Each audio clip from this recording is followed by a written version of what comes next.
Orcas are often presented as the ocean's apex predator. However, they do not always occupy that position without dispute. In several regions of the North Atlantic, something striking has been observed. When large groups of pilot whales appear, orcas modify their behavior, interrupt the hunt, and move away from the area. In other words, these large dolphins can displace a predator that, in almost any other context, dominates the food chain. Understanding why this happens requires knowing better who pilot whales really are. The first thing is to clarify the name. Although we call them whales, they do not belong to the group of baleen whales, such as the blue whale or the humpback whale. They do not filter water to feed. They are odontocetes, that is, toothed cetaceans. They are part of the same family as orcas, classic dolphins, and other pilot whales, the family Delphinidae. From a biological point of view, they are giant dolphins, the robust version of a group known for its high intelligence, its complex communication, and its highly cohesive societies. Within this lineage, there are two species. The long-finned pilot whale, Globicephala mellis, dominates the cold and temperate waters of the North Atlantic and the Southern Hemisphere. It prefers areas where the sea is deep near the coast, such as continental slopes and submarine banks. Its cousin, the short-finned pilot whale, Globicephala macrorhynchus, lives in tropical and subtropical waters across almost the entire world. Both look so similar that at a glance it is almost impossible to distinguish them. To do it properly, one would have to count teeth, measure fins, or examine the skull in detail. At sea, most observers can only say, "It's a pilot whale." The scientific name of the genus also tells a story. Globicephala combines globi, sphere, and cephala, head.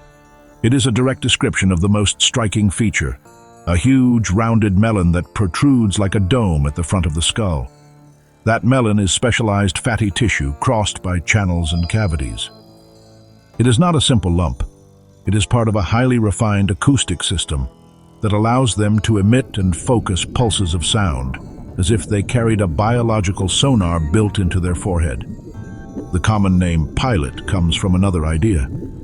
For centuries, it was believed that each group followed a leading individual, a pilot that guided the rest through the ocean. Today, we know the social structure is more complex and that decisions are made in a more distributed way.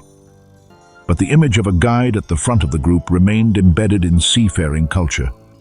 In Spanish, they are also known as calderones because of the rounded, dark appearance of their bodies surfacing like a black pot turning over in the wave. Their appearance does not go unnoticed. The body is robust, hydrodynamic, very dark gray or almost black in color. Behind the dorsal fin, a lighter patch often appears, a kind of gray saddle that breaks the uniform tone. Some individuals show a pale line behind the eye and a lighter area on the chest. The dorsal fin is placed quite far forward on the back, broad and rounded with a profile that recalls a breaking wave. The pectoral fins are long and narrow, up to 1/6 of the total body length, sickle-shaped. In the mouth, there are not hundreds of thin teeth as in a shark. There are few teeth, thick and conical, arranged in simple rows. They are tools designed to grasp and hold slippery prey, such as squid and pelagic fish, rather than to cut. The rest of the work is done by the strength of the neck and the whole body, with rapid shakes and twists that tear the prey apart in the darkness of the depths. Sexual dimorphism is clear. Males are larger, heavier, and with taller and broader dorsal fins. In the long-finned pilot whale, a male can exceed 6.5 meters and even approach 7. Females remain around 5 or 5.5. The weight can easily reach 2 or 3 tons. In the short-finned species, the figures are similar, with variations depending on the population. Among dolphins, only orcas surpass them in size. They are literally on the border between large dolphin and small whale. Their distribution reflects a marked preference for submarine relief. They do not usually venture into flat, shallow continental shelves. They prefer steep slopes, submarine canyons, the edges of the continental slope where the bottom drops from hundreds to thousands of meters in a few kilometers. It is along these edges where currents raise nutrients from the abyss and where schools of squid and deep-water fish concentrate. For a hunter specialized in prey that move up and down with the day-night cycle, those edges are invisible highways. To truly understand these animals, one must follow them downward. From the surface, it seems they only float and breathe calmly. But each series of breaths at the waterline is the prologue to something much more intense. They inhale deeply, several times, fill their lungs, saturate the blood and muscles with oxygen. It is a brief ritual. Then, without warning, they arch the body, lift the tail, and disappear. The descent is fast. The body adopts the shape of a torpedo. The dorsal fin and the pectorals align with the flow of the water. The heartbeat slows. Blood flow concentrates in the brain and vital organs. Lungs and air-filled spaces compress little by little until the air becomes trapped in small zones where it can no longer dissolve more nitrogen into the blood. It is an evolutionary solution to withstand pressures that would crush any terrestrial mammal. In the water column, light fades within a few hundred meters. Below 200 meters, colors almost disappear. Only a dark blue remains, then a dirty gray, and finally an almost total blackness. For a pilot whale, that is not a limit. It is its hunting zone. Down there, sight is of little use. The sense that rules is hearing, more precisely, echolocation. From the melon in the head, these animals emit trains of very rapid clicks, pulses of sound that travel through the water at great speed. Each click strikes objects, bodies, schools of fish, layers of plankton. The echo distorts. The brain reconstructs a three-dimensional image of that sound scene. Distance, size, direction, and movement of the prey are encoded in milliseconds. They do not see squid. They hear them. They draw them with sound in an environment where human eyes would see nothing. Their hunting style is made of patience and explosions. Many dives begin at a moderate pace. The animal descends, scans, explores layers of water where it knows prey concentrate. Many species of squid and deep-water fish perform daily vertical migrations. They rise at night towards surface layers and descend during the day. Pilot whales take advantage of that movement and follow it. When prey enters the sound cone, the pattern of clicks changes. It becomes faster, until it forms what researchers call a terminal buzz. It is the warning that the attack has begun. That is where the nickname cheetahs of the depths appears. In the final phase of the attack, these whales accelerate violently. They can multiply their speed in seconds. The entire body participates. The powerful tail fins propel, the pectorals adjust direction, the axial musculature contracts with force. It is a short, brutal sprint, decided in the final meters. Either they catch the squid, or they have spent a large amount of energy in vain. A typical hunting dive can take them to between 400 and 600 meters deep. Others remain at 200 meters. But descents have been recorded that comfortably exceed 800 or even 1,000 meters. The time underwater is around 10 or 15 minutes in many cases, but they can remain longer if the effort is not extreme. On the deepest trips, they must combine economy of movement with the ability to make, at the right moment, a final sprint toward the prey. They do not always hunt alone. In many parts of the world, groups have been observed where several individuals descend in parallel. They do not act like a tight school, but they coordinate.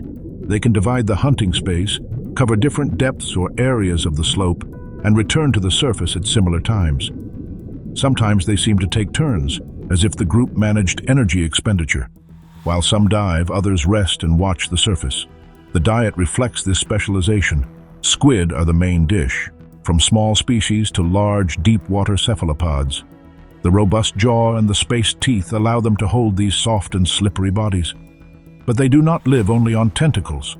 They also capture pelagic fish that move in compact schools: cod, hake, mackerel, herring, depending on the region.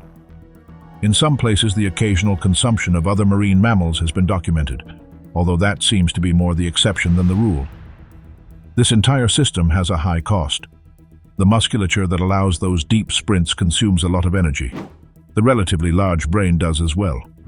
For the balance to work, they need to find enough prey and do so with a certain efficiency. If the distribution of squid changes due to currents, temperature, or human activity, the entire model suffers. That is why these whales are nomadic. They follow thermal fronts, seamounts, canyons, the places where productivity concentrates life. When pilot whales hear orcas, the ocean changes tone. It is as if, in the middle of a concert of clicks and whistles, a familiar and dangerous soundtrack suddenly appears. Orcas are not just noisy neighbors. They are predators that in many seas sit at the top of the food chain. For a social animal that lives in tight groups, with calves and older adults, ignoring them is not an option. The striking thing is that many times they do not react by fleeing. They do the opposite. They accelerate toward them. In the North Atlantic, especially off Iceland and Norway, scenes have been documented that puzzle even specialists. Groups of orcas that were hunting herring in a coordinated way begin to change their swimming pattern. They stop surrounding schools of fish. They regroup. They begin to move in a straighter line and with rapid breaths. Soon the cause becomes visible. From the distance arrives a compact group of black bodies with rounded dorsal fins and globular heads. It is a large pod of pilot whales heading directly toward them. This is not a casual encounter. It is deliberate harassment. Pilot whales increase the density of the group. They align themselves. Some advance in front, others on the flanks. They emit intense vocalizations.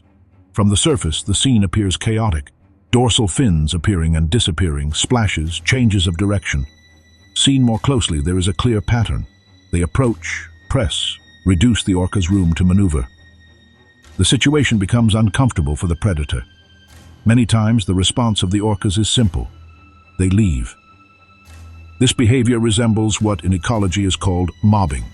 It is a strategy in which several prey join together to harass a predator. Small birds that harass an owl, antelopes that surround a lion. Here it is a large dolphin organizing against another even larger dolphin. The logic is the same. A single isolated individual does not mean much. A coordinated crowd does. Why do they do it? There are at least two explanations that do not exclude each other. The first is direct competition. Orcas and pilot whales can feed on similar resources. Pelagic fish, squid, schools of herring, mackerel, or cod. In an environment where prey are not infinite, expelling a competitor can make the difference between a good day of hunting and an energetic expenditure without reward. In that context, chasing orcas is not madness. It is defending the supermarket. The second explanation is defensive. Orcas can also prey on other cetaceans. In some regions, they have been seen attacking dolphins, porpoises, and even calves of large whales. There is no clear evidence that pilot whales are a common prey, but the potential risk exists. Launching themselves as a block against any group of orcas that approaches too closely may be a preventive way to reduce danger. If the threat is kept at a distance, the calves are safer. Hearing seems to be the key to initiating this entire process. Pilot whales detect orcas long before seeing them. They recognize their vocalizations. Each population of orcas has its own dialects, sound repertoires that repeat over time. In several studies, it has been seen that when recordings of orcas are played in the sea, groups of pilot whales reorient themselves, group together, and approach the source of the sound. They do not advance in silence. They respond with their own calls, as if they were summoning reinforcements. This use of sound is not only an alarm, it is also a weapon. In the water, noise functions as a signal, but also as pressure. Clicks, whistles, and calls at high volume create an intense acoustic environment around the orcas. In an animal that also depends on fine hearing to hunt and coordinate, an excess of sound can be another factor of stress. The harassment is not only physical, it is also sonic. Pilot whales do not only confront orcas. Episodes have been recorded in which they harass humpback whales, especially when these approach areas where pilot whales are hunting. Sometimes they surround a sperm whale, vocalize around it, force it to change route. There is no solid evidence that they kill them. The objective seems to be to limit their access to certain areas or to expel them from a zone rich in prey. In other cases, the interactions seem to be more exploratory, almost curious, without clear aggression. When a pilot whale gets lost, it rarely gets lost alone. That is the tragic key to their social life. They are not animals that wander in isolation. They are born, grow, and die within stable groups. They eat together, they rest together. They defend themselves together. That loyalty is their greatest strength in the open sea, and at the same time their weak point in shallow waters. A typical group can have a few dozen individuals, sometimes 20, 50, 100. But in certain areas of the world, aggregations of hundreds or even more than 1,000 pilot whales have been seen. It is not a chaotic gathering. Within that mass of bodies, there are subgroups, affinities, bonds that last for years. Females usually remain in the natal group. Males, depending on the species and the region, may move more, but they do not become absolute loners either. All of this is sustained by sound. On the surface, we see dorsal fins and jets of air. What keeps the group together travels in the form of whistles, clicks, and brief pulses. Each individual has its own repertoires. Each group builds a kind of dialect. Thanks to that, they recognize each other, reunite after a deep dive, and adjust their movements without needing to see each other. Cohesion does not depend on sight.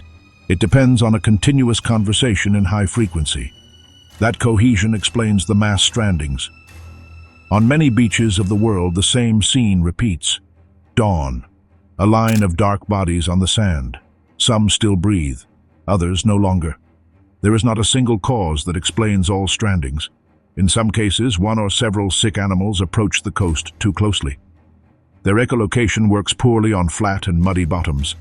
The sound rebounds in a confusing way. The acoustic map becomes distorted. The leader or the core of the group advances toward where it senses safety. But the relief does not forgive. The tide goes out and leaves them on sandbanks. The rest of the group follows them, not by mistake, but by loyalty. In other episodes, external factors are added. Sudden changes in the local magnetic field, intense noises of human origin, high-intensity military sonar, underwater explosions. All of that can interfere with their ability to orient themselves. An alarm signal misinterpreted can push them toward the coast instead of away from danger. What is clear is that we rarely speak of stupid animals. We speak of a sensory system designed for the deep sea that faces conditions for which it was not tuned. The human response to these strandings also tells an ambivalent story. In many coastal communities, the scene of dozens of pilot whales on the beach triggers large rescue operations. Volunteers organize themselves, bring tarps, cover the fins with towels, hydrate the skin with seawater. They coordinate with scientists and authorities. They try to return as many individuals as possible to the ocean. Some survive, others do not. Each mass stranding is an examination of our relationship with them. That relationship was not always one of rescue. In several regions of the North Atlantic and the Pacific, directed hunting developed for centuries. Ships and boats detected a group. Then they pushed them toward a bay in a fan shape, using oars, engines, shouts, and blows on the water. The sound and pressure of the vessels forced the animals to approach the coast. Once inside the narrow inlet without an easy exit, they were killed. Their meat, fat, and viscera fed small communities where every source of protein was important. Today, this type of hunting is much more questioned. In some places, it continues, with arguments of tradition and subsistence. In others, it has been banned. From the point of view of the pilot whale, however, the sensation is the same. A social structure that drives them to remain together makes them especially vulnerable to any human strategy that takes advantage of that impulse. It is difficult for them to flee in different directions. It is difficult for them to abandon a companion. Beyond direct hunting, their life intersects with ours on other fronts. Fishing nets on the high seas, long lines with hundreds of hooks, cables, buoys, plastics. A pilot whale chasing a squid may become entangled in a rope without seeing it. A group chasing a school of fish may end up crossing a curtain of nets. In many cases, they manage to free themselves. In others, the marks of entanglement remain engraved on the skin or on the dorsal fin forever. And then there are close encounters with people in the water. Divers, swimmers, tourists on snorkeling excursions. Most of the time, these giant dolphins keep their distance. They observe. They change direction. Sometimes they approach a little, circle once and move away. But there are rare episodes that show another side. In Hawaii, a woman was bitten and briefly dragged underwater by a pilot whale at a tourist site. The animal did not kill her. It released her. The scene was recorded. For some, it was a sign of aggression. For others, an example of curiosity poorly managed by both sides. What does seem clear is that these animals do not see us only as noise. They perceive us as moving objects, capable of emitting sounds, lights, and bubbles. For a brain that has evolved surrounded by other cetaceans, our presence is one more variable in a complex social landscape. Sometimes we are a threat. Sometimes we are a source of annoyance. Sometimes, simply, a rarity to observe for a few minutes before returning to the routine of hunting and traveling.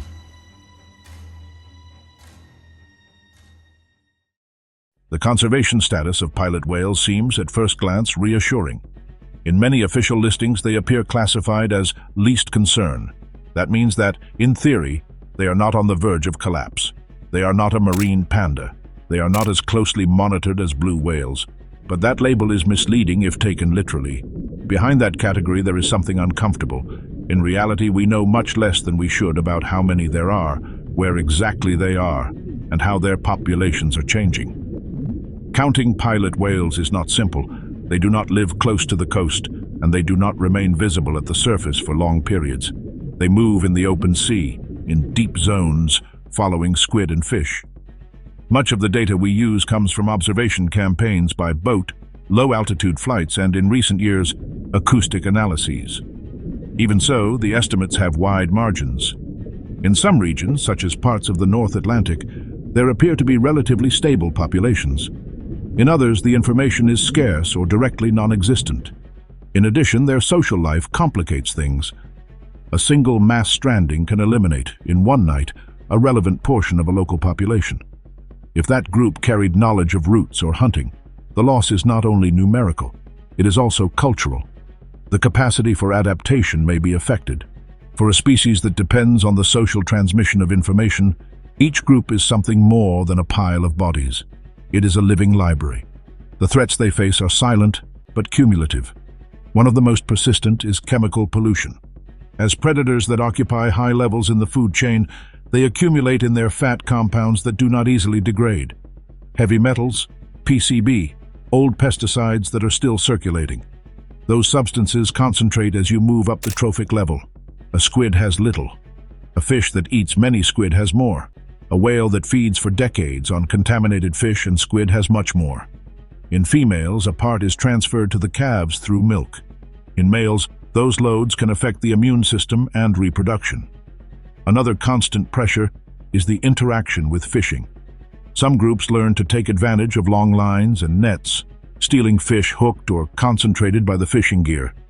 It is an energetic temptation, an easy prey, almost served. But that behavior increases the risk of entanglements, hook injuries, and conflicts with fishermen. There are also accidental catches that are not even recorded. Animals that die underwater, trapped, and that never reach the beach to be counted. The underwater noise is a less visible problem, but crucial for an animal that lives in a world of sound.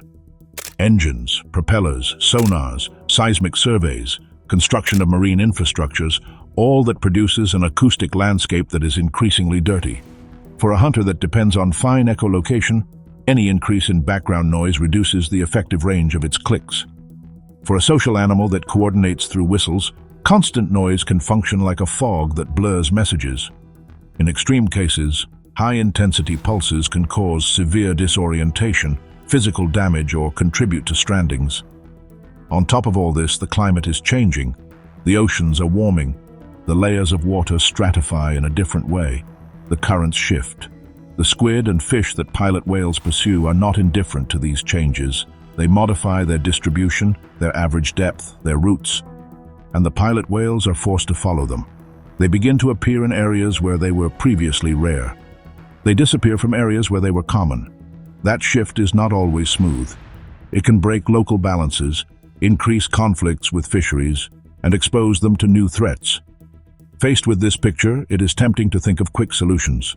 Declaring protected areas, limiting certain types of fishing, regulating the use of sonar. All that matters and is already happening, at least in part in some regions. Zones with temporary restrictions on noise, protocols to reduce accidental catches, stricter rules on directed hunting. But the real challenge is deeper. It has to do with how we see these animals and what role we assign them in our vision of the ocean. Pilot whales are not just large dolphins that harass orcas. They are important nodes in complex food webs. They control populations of squid and deep fish. They transport nutrients from the deep layers to the surface each time they go up and down. With their excretions, they fertilize waters where iron and other limiting elements are scarce. They are part of a recycling circuit that connects the abyss with the zone where photosynthesis is concentrated. In addition, they function as indicators. When their stranding patterns change, when they begin to appear in new areas, when certain lesions or contaminants increase in their tissues, it is not only a problem with pilot whales. It is a signal that something broader is moving in the ocean. They are biological sensors that translate physical and chemical transformations into visible behaviors, into stories that we can measure, film, and study. Looking at their future implies, in part, looking at ourselves in an uncomfortable mirror. Their success or failure as a species in the coming decades will depend much more on our decisions than on their intrinsic capacities. They have bodies capable of descending to 1,000 meters. They have brains that for millions of years have solved the problem of living in a dark, cold, and mobile environment. What they do not have is an integrated defense against plastics, pesticides, chemical discharges, continuous noise, and accelerated climate changes. At the same time, their story is not only tragic, it is also an opportunity. Every time a group is rescued from a beach and returned to the sea, that effort does not only save individuals, it feeds a different form of bond with them. Every time noise is limited in a breeding or hunting area, not only one species is protected, all those that depend on sound are protected. Every time a fishing practice is changed to reduce entanglements, a signal is sent that it is possible to make food and respect compatible. At bottom, these whales concentrate many of the tensions of the current ocean: strength and fragility, sophisticated cooperation, and extreme vulnerability to abrupt changes. The capacity to challenge orcas and, at the same time, the inability to escape from a beach when loyalty drags them toward the sand. Understanding them forces us to accept that mixture. They are neither monsters nor pets. They are ancient neighbors of a world that we are only beginning to understand. If they make anything clear, it is that the deep ocean is not a silent desert. It is a landscape of strategies, alliances, and conflicts in which sound rules. There, in the darkness where they hunt, a human decision taken on the coast can be felt like a distant thunder. Reducing that noise, literal and symbolic, is perhaps the minimum condition for these giant dolphins to continue doing what they know how to do best: move together, dive deep, and remind the entire ecosystem that, even very far from sunlight, life continues to organize itself in stories of family, cooperation, and shared power.